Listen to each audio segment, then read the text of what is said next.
வணக்கம் மக்களே, நான் சத்யவர்ஷா. இந்திய அரசியல் அமைப்பு ஆலோசகராக பணியாற்றி வருகின்றேன்.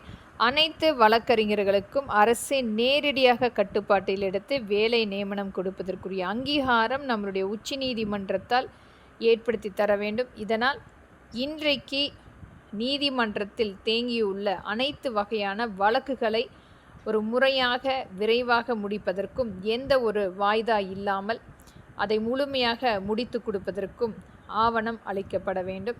அது மட்டும் இல்லை, ஒரு மிகப்பெரிய ஏற்றத்தாழ்வு பணக்கார வர்க்கங்களுக்கும் குற்றவாளிகளுக்கு துணையாக நின்று வாதாடக்கூடிய அனைத்து வகையிலுமே இந்த வழக்கறிஞர்கள் இனி வரும் காலங்களில் அரசு நியமிக்கக்கூடிய வழக்குகளை மட்டுமே எடுத்து நியமனம் செய்து வழக்காடுவதற்குரிய சட்ட திருத்தத்தை ஏற்படுத்த வேண்டும். அதிலும் இன்றைக்கு சட்ட கல்லூரியில் படித்துவிட்டு வரும் இளைய சமுதாயங்களுக்கு ஒரு முழுமையாக அரசினுடைய வேலை நியமனம் கிடைப்பதற்கு அங்கீகாரமாக இந்த பரிசீலனை எடுக்கும் பொழுது ஒரு மிகப்பெரிய அளவில் மாற்றத்தை ஏற்படுத்த முடியும். அரசும் மற்றும் நம்மளுடைய உச்சநீதிமன்றம் இதற்குரிய மறுபரிசீலனை எடுக்க வேண்டும். இது மக்களின் எளிய மகளாக பதிவிடுகின்றேன். நன்றி, வணக்கம்.